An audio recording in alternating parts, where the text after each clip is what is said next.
Welcome to the webinar, Behind the Scenes of the SPM-2 Assessment and SPM-2 Quick Tips, Sensory Integration and Processing Across the Lifespan. All righty. It looks like we have a very diverse audience, and I want to welcome everyone to this interactive webinar where we'll be taking a behind-the-scenes look at the Sensory Processing Measure, second edition, and the updated Quick Tips. I'm Dr. Dougleen Jackson, an assessment consultant with WPS, and I'll be moderating this session. I'd like to thank Laura Woloff, Senior Marketing Manager here at WPS, as well as Ashley Arnold and Amanda Wynn for assisting with this webinar. Today, we bring to you the Sensory Processing Measure, second edition. The objectives of this session are as follows: discuss the development and highlights of the Sensory Processing Measure, second edition, SPM-2, and quick tips, and explore the value of using the SPM-2 for assessment and intervention of sensory processing and integration across the lifespan. When we develop a new test, we bring an author's ideas to life, answer a researcher's question, meet a client's need, and ideally change an individual's life for the better. The Sensory Processing Measure, second edition, and accompanying quick tips were recently released, and we're honored to have you with us to learn about it today. With us are the authors of the Sensory Processing Measure, second edition. We have Diane Parham, Cheryl Ecker, Heather Hukenek, Diana Henry, and Tara Glennon. I'd like to thank the 5 authors of the Sensory Processing Measure, second edition, and quick tips for being here to give us a behind-the-scenes look at the development of the assessment and accompanying intervention tool. As we begin, I invite each of you to introduce yourselves by sharing a little bit about you and your favorite sensory experience or moment. So with that said, let's go ahead and start with Diane. Hi, I'm Diane Parham, and I'm a professor in the occupational therapy graduate program at the University of New Mexico. And let's see, I'm going to share a sensory moment from last night when I was cooking dinner and having fun. It was Brazilian music night, and I really love vestibular proprioceptive input. So I was dancing around, which just feels very good to me, especially with the music. So it's multisensory. There's auditory in there too. That's very important. But yeah, that was my most recent striking sensory moment. Thank you, Diane. Cheryl.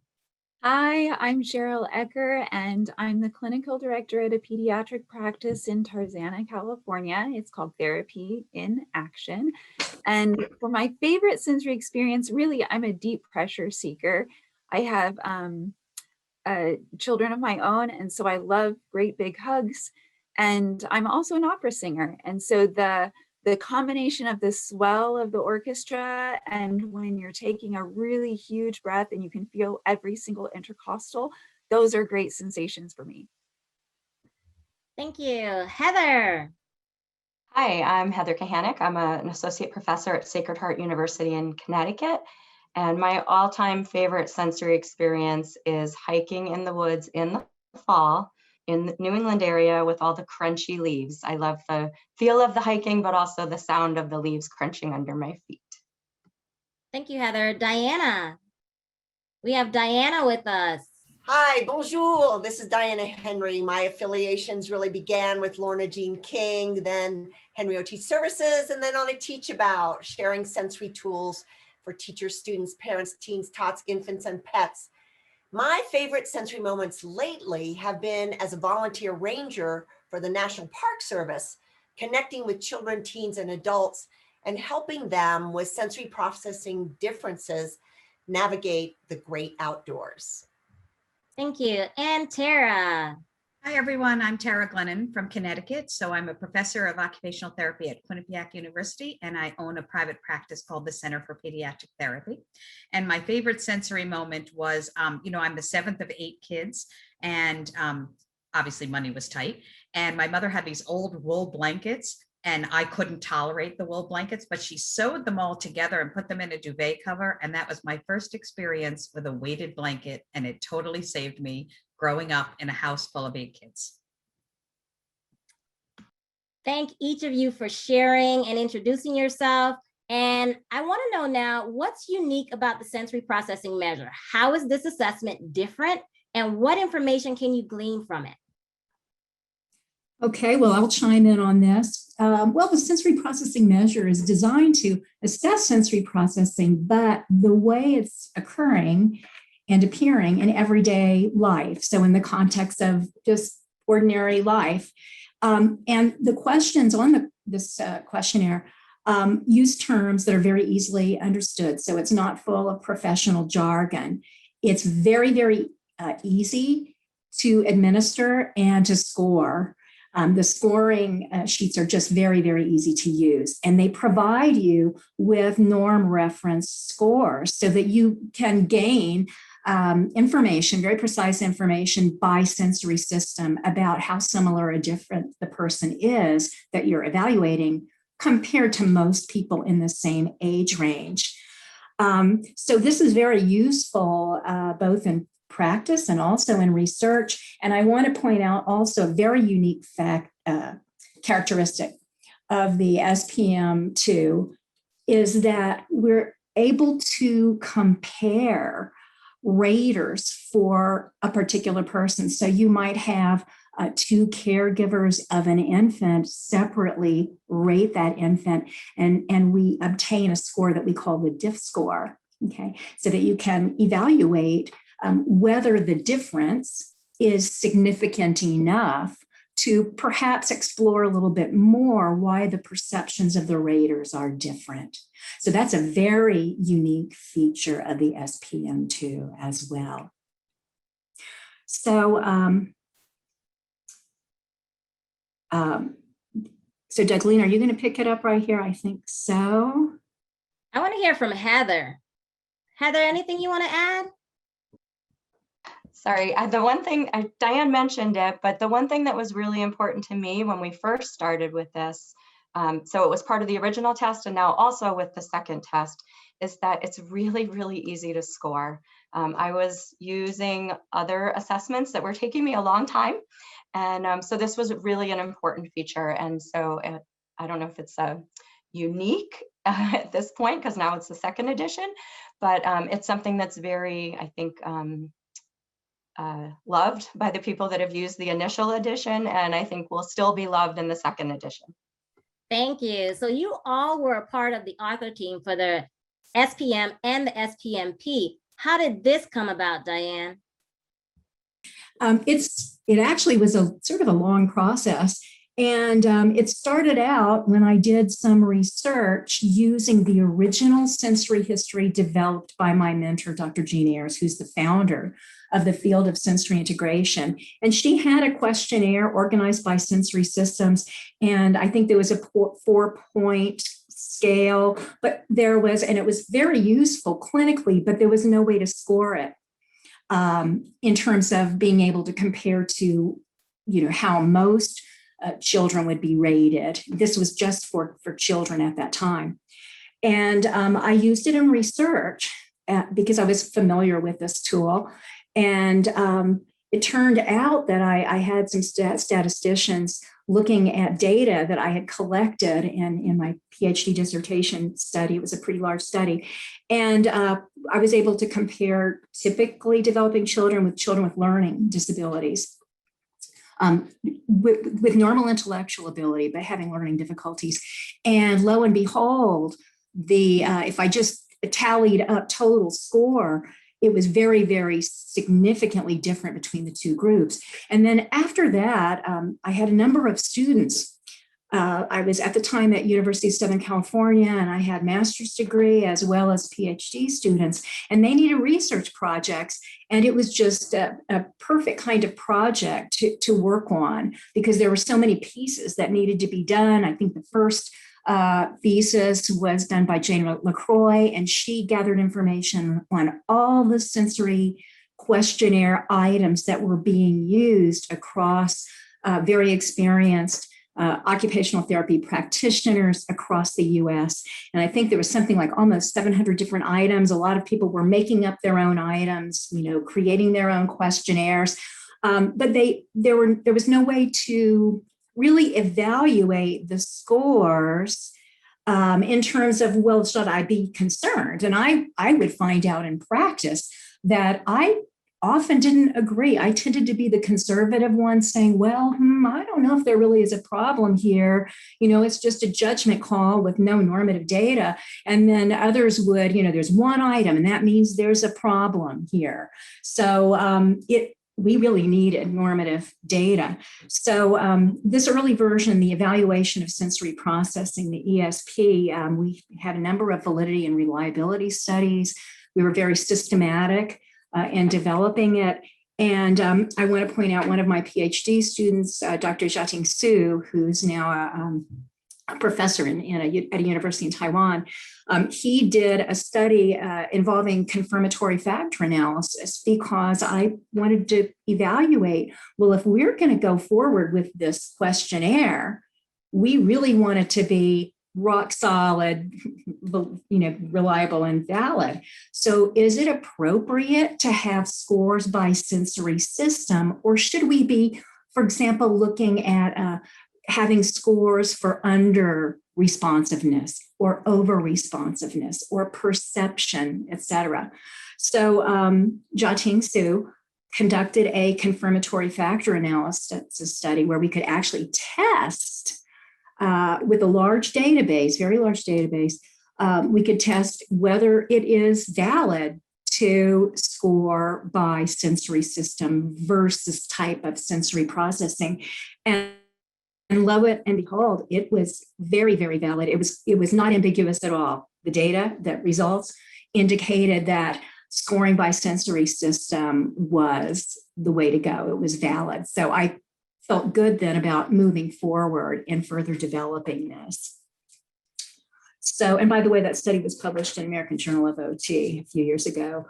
So, we felt that going forward with developing it was a really, really good idea. And we were happy that Western Psychological Services was interested. I think they were sort of prodding, saying, hurry up, get this done. And I'm so perfectionistic, I wanted all these studies to be very solid.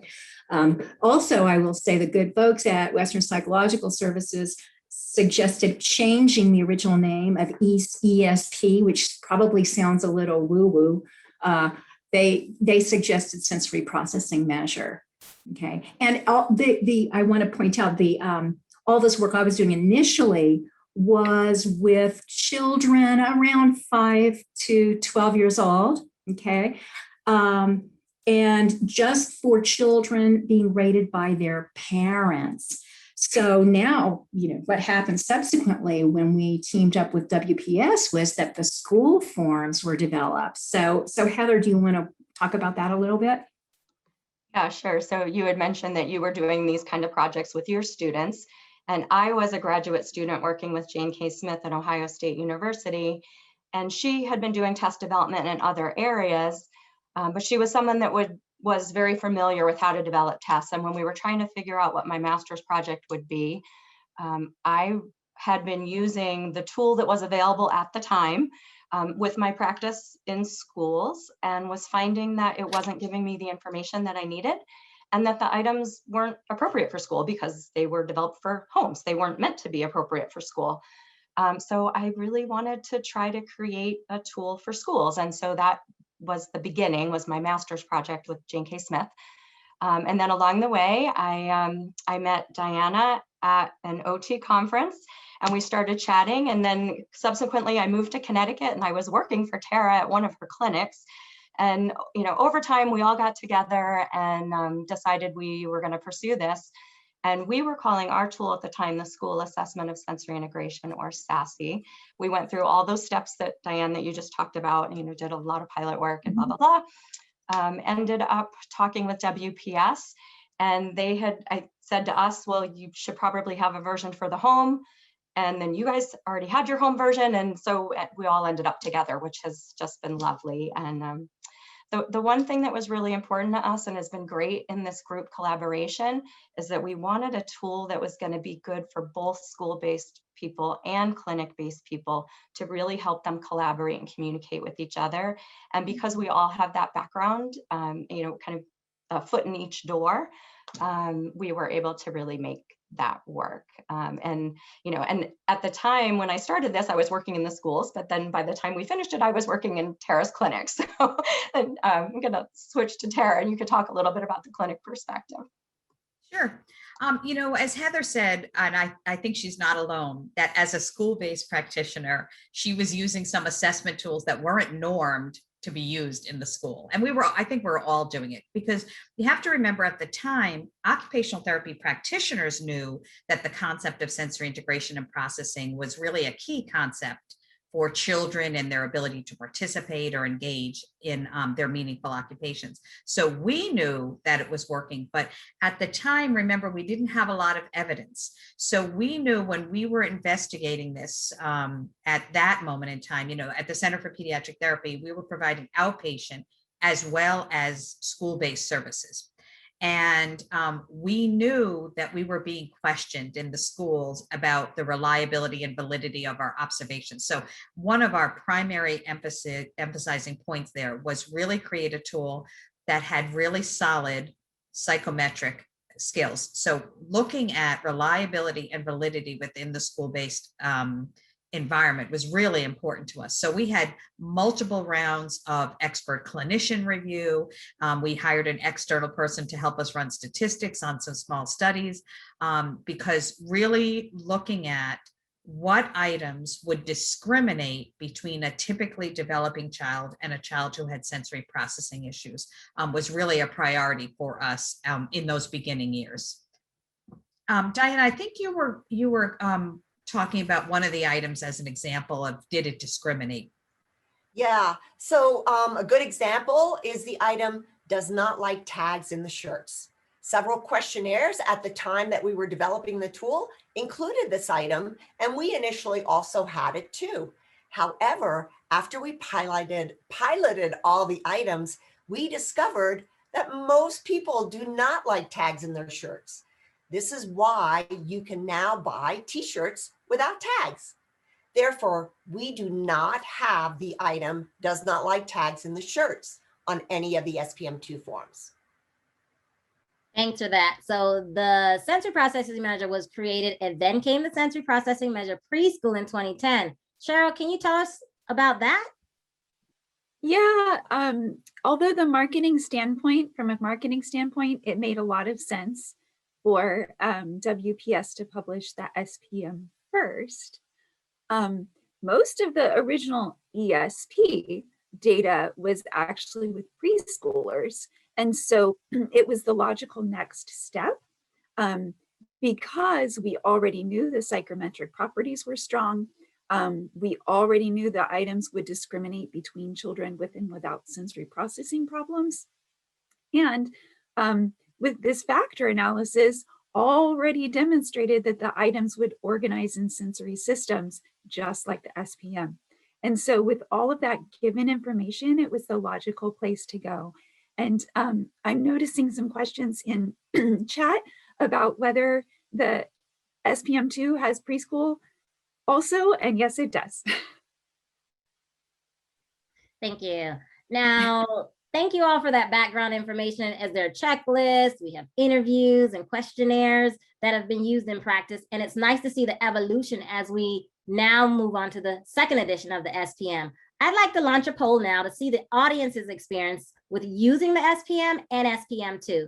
Please complete the poll, and we'll then shift to learning about the SPM second edition. There are lots of questions coming through in the chat. What age range will it cover? What's the difference between the original and the second edition?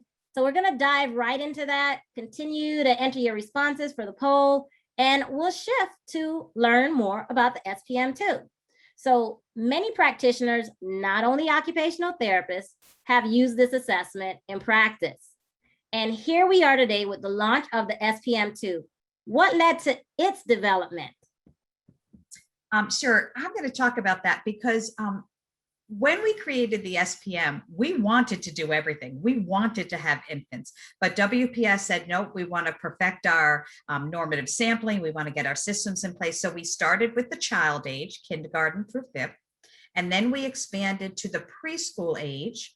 And we went a little bit lower in the age range on preschool at the time to 30 months, so that school-based clinicians who were evaluating children coming into the school for services could start up and sort of start the process with a standardized assessment tool on sensory processing.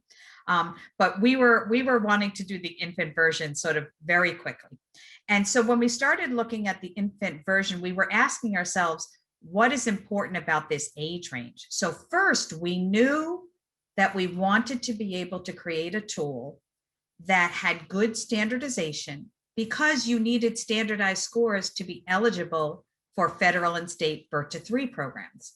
So that was one concern. And then we also knew that commercial-based insurance carriers for children under 3 that were being paid for by their insurance and through an outpatient clinic. We wanted standard scores for those insurance carriers to get authorization to provide services. So we knew we had 2 areas that we needed to sort of address, both birth to 3 services and outpatient clinics. And then at the same time, we had school-based therapists saying to us, you know what, our kids are leaving 5th grade and then we don't have anything to follow and track them.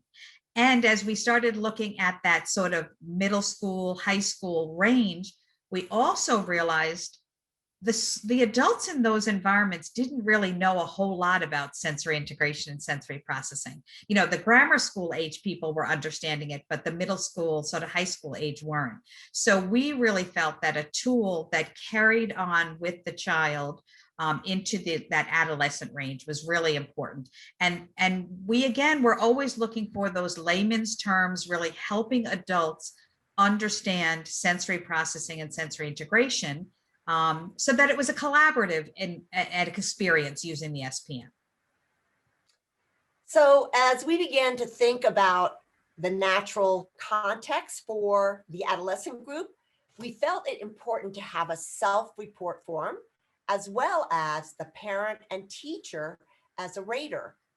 There were also discussions about this age range and how the adolescent's sensory processing interfaces with the adult in their context, such as parents, teachers.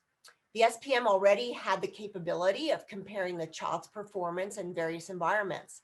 This was then expanded to a comparison form, which is new and allows the children or the teen to be compared to the adults in their lives. And you can use it across the lifespan. Diane, do you have a few words on this? Sure. So yes, as you're suggesting, we needed questionnaire forms. We needed SPM forms that would cover the lifespan. And so, of course, then when we launched the SPM-2, that's exactly what we did. So, and it's important to be able to include infants, adolescents, and adults. Those are the new age groups that we've added, because sensory issues occur, they emerge and may persist, or they could actually emerge at different ages, but they could persist for a long time as well, longitudinally across a lifespan. So we needed tools to be able to assess that. And so, it's great now that we have those lifespan forms. We didn't have an adult standardized questionnaire. And again, I know I mentioned earlier the ability to compare 2 different raters. That is also a very valuable and new feature. And it's present for the forms for each age group from infancy right on up through adulthood. And, I want to just mention that I started out as an occupational therapy practitioner in the field of mental health. So I had my first couple of jobs as a practitioner was in and outpatient psychiatry. And I remember very specific individuals that I worked with that I am really convinced that there were sensory issues. And I'm not saying that it was just only about sensory. Okay, they had psychiatric diagnoses, but one of the things going on in their lives, probably in terms of nervous system functioning, okay, was their difficulties with noticing or responding appropriately to different kinds of sensory stimuli, and it affected their ability to function in a very, very big way. So I'm pretty passionate about now using these SPM-2 forms to help us with dealing with or helping individuals with mental health concerns, okay? And I especially think of the adolescents and adults, but it can also be an issue among, let's say, caregivers of infants, young infants, okay? It's a very stressful period of time in life. And again, having a comparison forms, we can compare one caregiver to another, okay? That they're caregivers that are both in the home, or it could be a home caregiver compared to a caregiver in daycare. And are their perceptions similar, or are they different? And if they're different, it's not that one's right and the other's wrong. It's that we need to explore why the perceptions are different. So it's a very, very potentially very powerful tool that we can now use across these different age groups. So Diana, do you want to talk a little bit more about these comparisons in terms of DIF scores? Sure. Yep. So the adult, let's just go back. The adult SPM-2 includes a self-report and a rater report form. The rater can be a caregiver, partner, or other adult in the individual's life. These forms can be compared, as Diane was saying, using this new form comparison report. Note that this is not about good or bad. Rather, these encourage looking at the sensory preferences and challenges of each individual. A case example I have to illustrate is an adult with high functioning ASD. He was engaged to Anita, whom he said always gets too close and is messy. They each then completed the adult SPM-2 self-report on themselves and the adult SPM-2 rater report on each other. We were then able together to compare each of their rater reports using this new SPM-2 form comparison report. It provided a way to compare their DIF scores, as Diane was saying, which illustrated that they were in agreement. This helped them to understand that their sensory preferences were different. Instead of thinking that the other person was wrong, they began to develop quick tip strategies to be supportive of each other's needs as they created their new home environment. Cheryl. You know, I think those of you who are familiar with the SPM are familiar with the environment forms. And because those were successful in helping practitioners really understand the child in a variety of environments and helping not only the OT practitioners, but the people who are invested in working with that child in different environments, because that was successful, we still have those remain. So we have the environment forms for children from 5 to 12-year-old. And those environments are, my screen just changed. Those environments are for music, art, PE, and recess and the cafeteria. And it's meaningful to get data from the people who are actually in that environment. And the nice thing is that it starts to lead to questions, qualitative questions like, why is this child doing well in PE and recess, but not doing well in music, for example? And so as the team starts to discuss these things, in summary, I was talking about the value of all of those environments and the team being able to work together to answer questions about how a child is functioning. A lot of our inspiration for these forums comes from that groundwork, the case studies, and the qualitative analysis that comes before the quantitative analysis.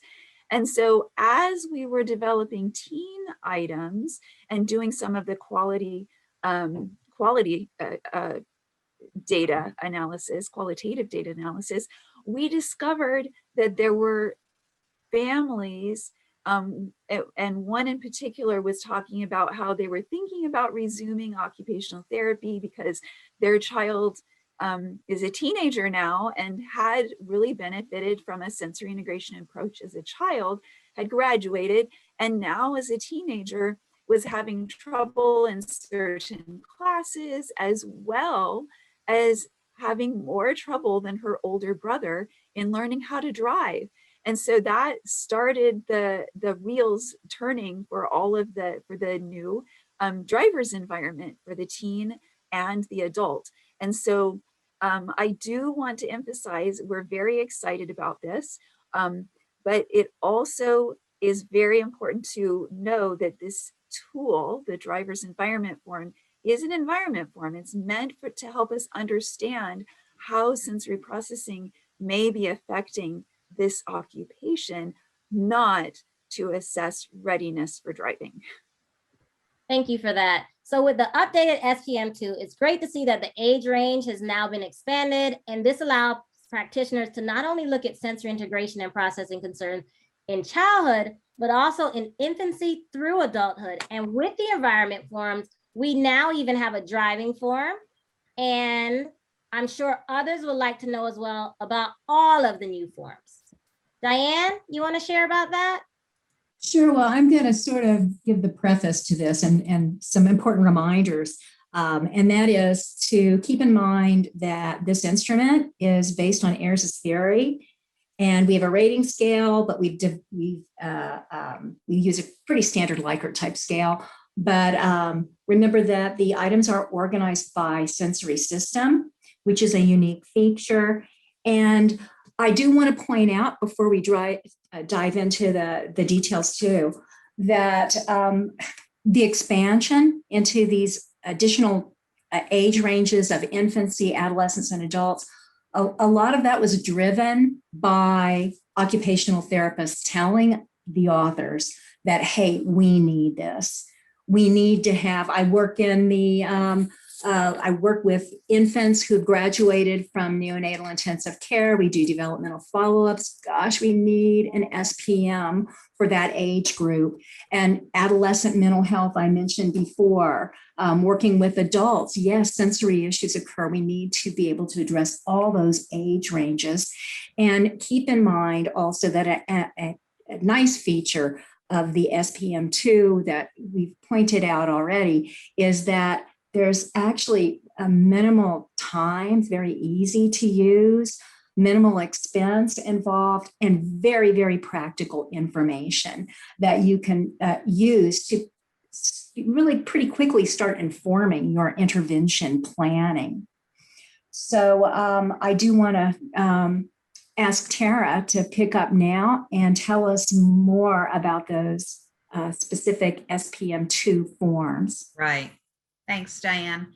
All right, so listen, I'm going to break this down by age group, and we're going to go in order.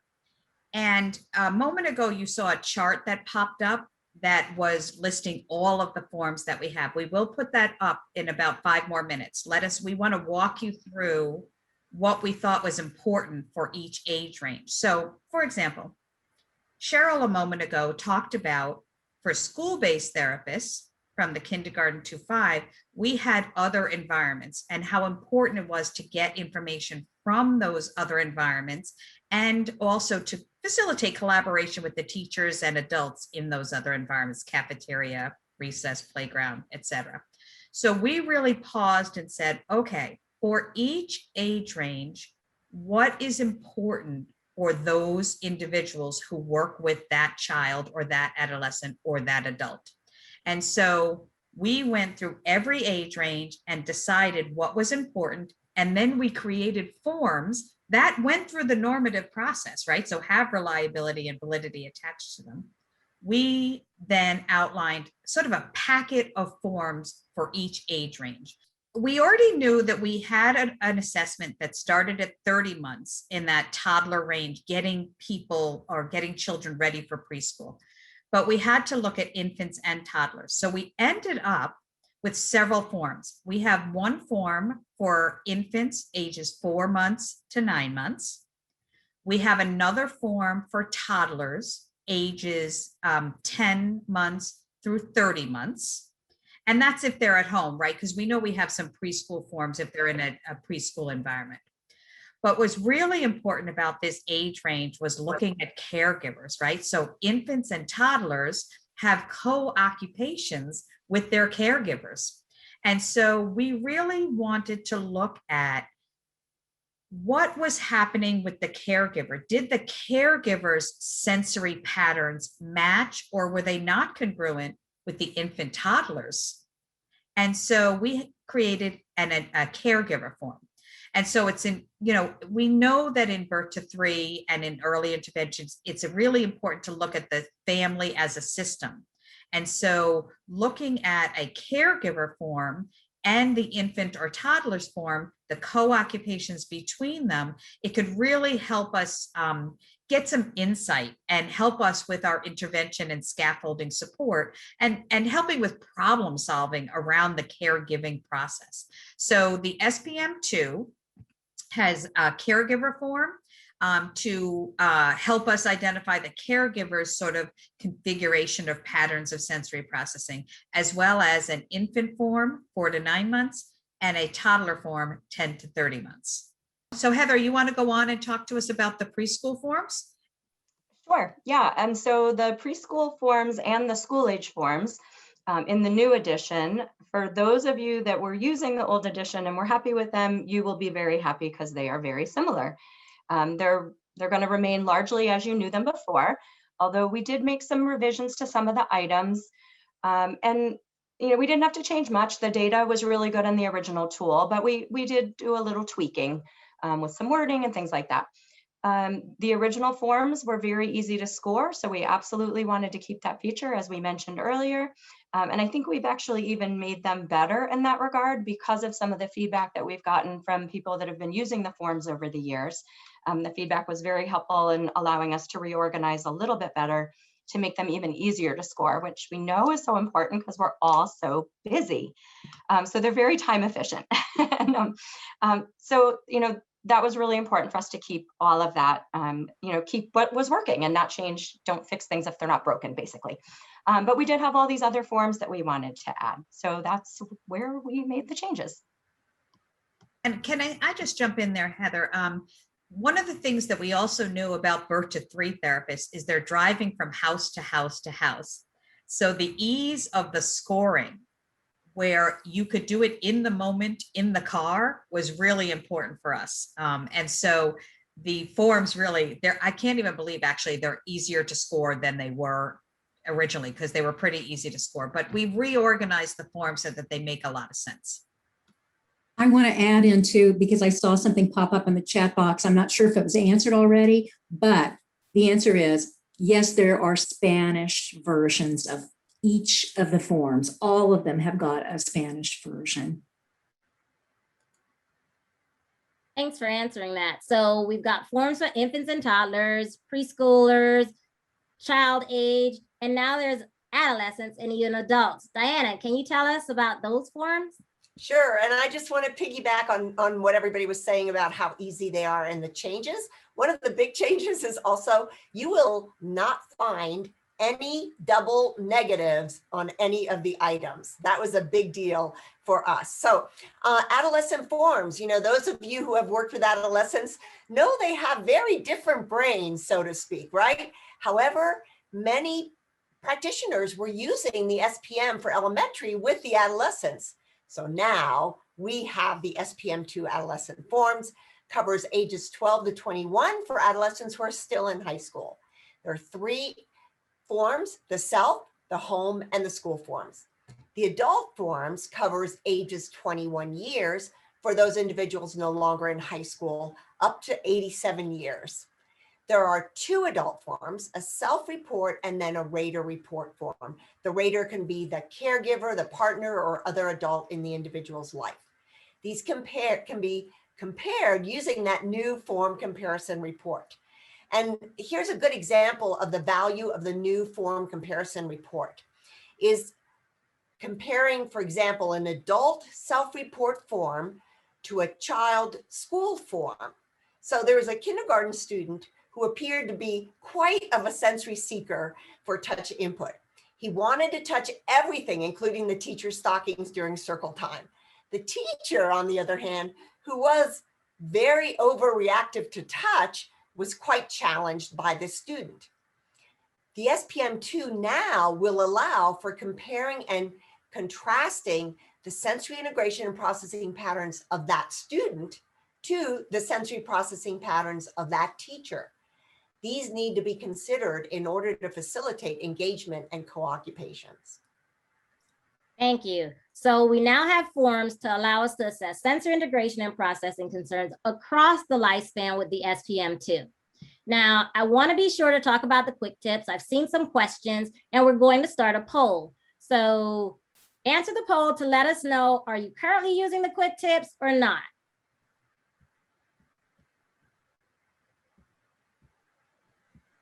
Now, I've personally used the quick tips in the past and found it to be valuable to support intervention and provide suggestions to parents, caregivers, as well as teachers. And I understand that the quick tips have been updated as well. What are some key highlights that you want to share with everyone? Keeping in mind that with the launch, we will have available the child as well as the preschool. So I'll jump in on that one. For those of you that don't know, have never used it, the SPM-2 quick tips, developed to provide guidance and with clinical and professional reasoning, can be found both in the printed format as well as in the digital format on what they call the OES, or Online Evaluation System, which is the platform that WPS has. The SPM-2 intervention report can be created online from the tips chosen, and the SPM-2 record form can be downloaded and used to record the frequency of use of the tips. These can now be easily found through links on the OES. The SPM-2 Quick Tips objectives have also been updated with an added feature, the objectives column. It adds the ability to sort tips by objective, both in the printed booklet as well as on the OES. The SPM-2 Quick Tips for preschool and child will be launched at the same time as the SPM-2. It's already launched. Cheryl. I am very excited about the quick tips for infants and toddlers. Tara and I designed the infant toddler quick tips to really act as an early intervention manual to enable clinical reasoning for sensory processing, related to sensory processing. And so, for example, using the quick tips for infants and toddlers, an OT practitioner can, it helps them to determine, are there some tips that explain, are there some tips that should be referenced in other sensory systems? Are there some tips that explain when to refer to the caregiver questionnaire in order to identify what area to address, or even which person to assist first. And then some tips help to refer for direct intervention for the child, and then even how to adjust over time. And so we're very excited about how comprehensive the infant toddler quick tips are. And I'll just jump in there. You know, our concept with that early intervention was lots of early intervention practitioners are in their car. And so they're not in an office, you know, sort of collaborating and brainstorming with their other therapy practitioners. And so Cheryl and I, when we did the infant toddler quick tips, we're really trying to be your colleague sitting in the car with you and brainstorming with you. And so there are not only suggestions, you know, straightforward suggestions on how to support the child, but then there are also questions to think about, and go look at this. And we think this might be happening if you see this. So go and look at the scores on this. So we really tried to do it as we were collaborating with you while you're sitting in your car. Thanks for that, Tara. Continue on and let us know any recommendations you have for practitioners when it comes to assessing sensory processing and integration across the lifespan. So, you know, I think the first thing that I would just want to mention is any OT evaluation starts with an occupational profile, right? So that is right out of the occupational therapy practice framework. You start with an occupational profile, understanding what the parent and the child are having difficulties with. And then the occupational therapy practitioner decides what tools they want to use to evaluate this child from a standardized perspective. And so if you're doing the sensory processing measure, this is just one of the assessments that you can choose. Now, of course, it stands to reason that you might do some other performance assessments, right? Where you're asking the child to stand on one foot, or you're looking at how the child grasps some objects. So the sensory processing measure 2 is a piece of the puzzle. What does sensory processing and sensory integration bring to the table in terms of either facilitating and supporting a child's participation, and what sensory processing patterns are interfering with the child and the family or the classroom being successful for that individual being assessed? Another thing that's really important for us to talk about here for practitioners that are going to be doing these kinds of assessments is that you should be aware of AOTA's Choose Wisely campaign, and also AOTA's SI practice guidelines. They're a really important, both are important tools for you to help guide you in some of your clinical reasoning and some of your ways of using this information. And it's really, really important that before you just willy-nilly kind of try out SI interventions, that you've done this comprehensive assessment that Tara talks about. That's been something that has come out very clearly and is very, very forcefully stated in the SI practice guidelines, that there needs to be assessment first. So the SPM can help with providing that assessment before you start treating.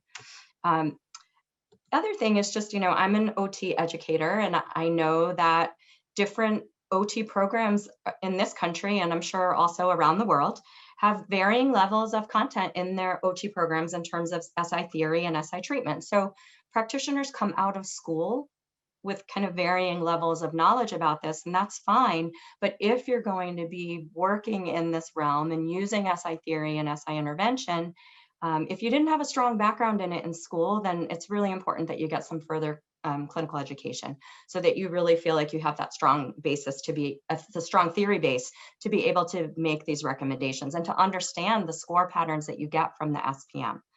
And then the last piece is, because you have to do some clinical interpretation with the items, you absolutely have to have access to the manual. And I was a school-based practitioner. I know sometimes that's difficult.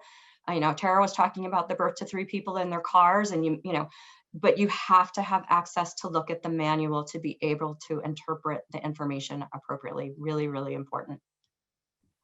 Thank you for that. Yes, the manual. Read the manual. Now, we're all occupational therapists, and I know others in the chat have been asking who can use the SPM.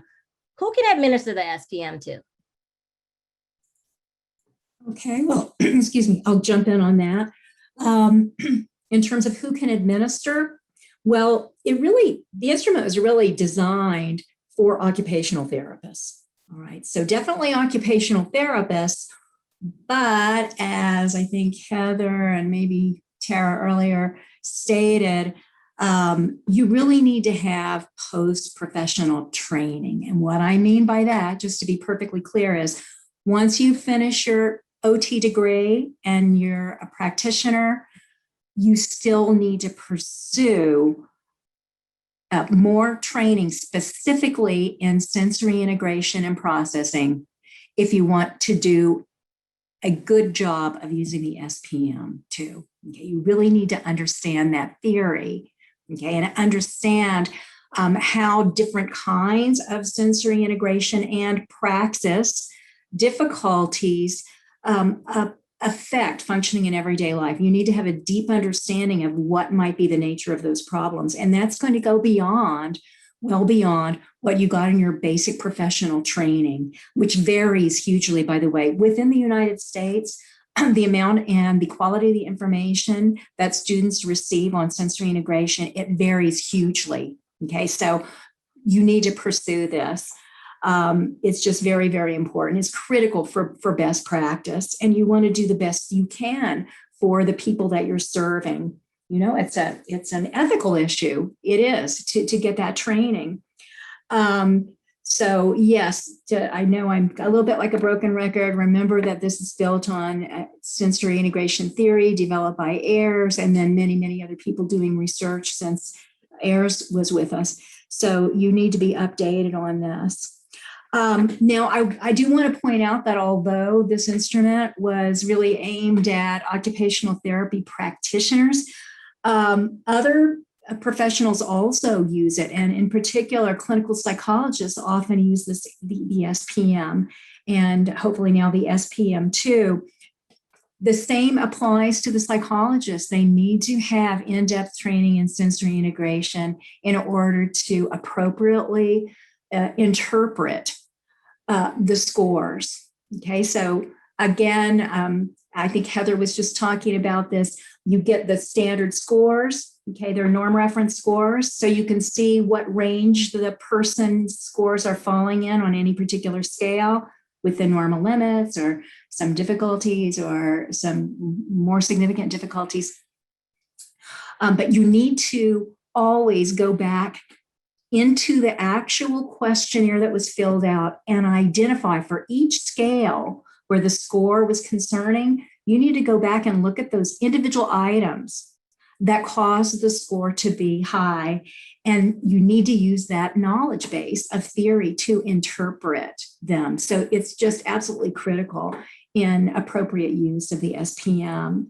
And so this would apply to clinical psychologists as well as occupational therapists. Now, also, I want to point out, you can go onto the WPS website and guidelines for users, a statement about who are the appropriate users of the SPM-2, you can find right there on the website. So take a look at that. Something else to keep in mind is if you are in a profession other than occupational therapy, let's say you're a psychologist, it probably is a good idea in many situations to strive to get an occupational therapist who's trained in sensory integration on your team, or create relationships for occupational therapists in the community who have that background and refer to them as needed. So, Diana, do you want to talk a little bit more about, expand on that, especially in regard to OT assistance? Yes. So this is in particular for those that are who teach and guide OT assistants, as well as those of you that are on here that are OT assistants. The OT Practice Framework, or OTPF, 4th edition, discusses that OTRs are encouraged to lean on their OT assistants to support their evaluation process, especially with intervention approaches. They will be essential when it comes to intervention. Once initiated by the OTR, OTAs can help gather the information by giving the forms to the different raters, as well as scoring the forms.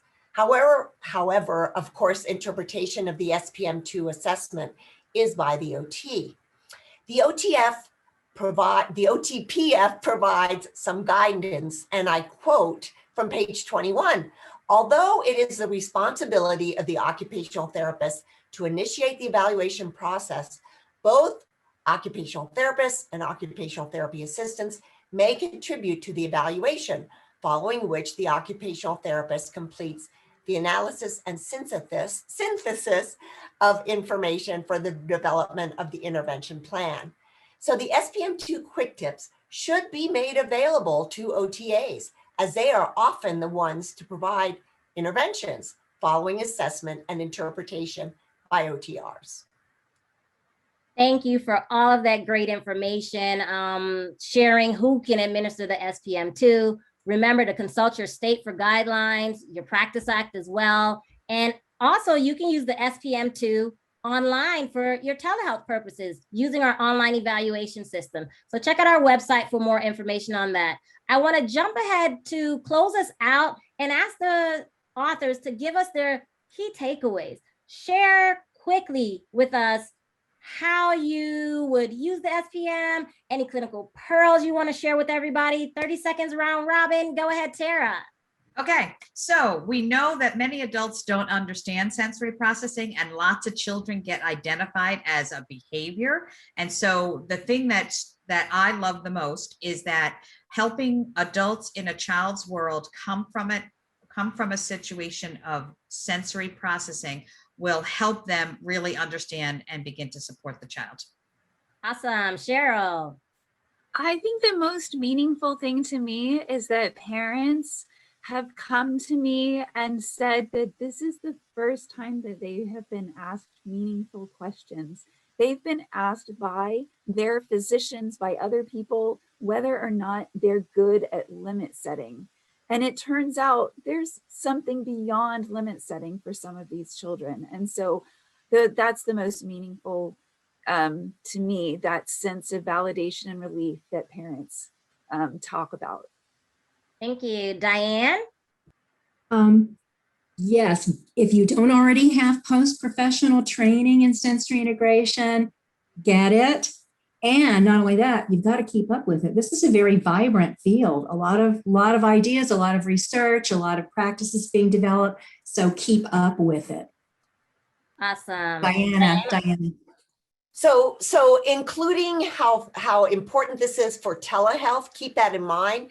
As an OT who has championed the empowerment of all who are in the individual's life, one of the strengths of this assessment is that it promotes collaboration among all the team players.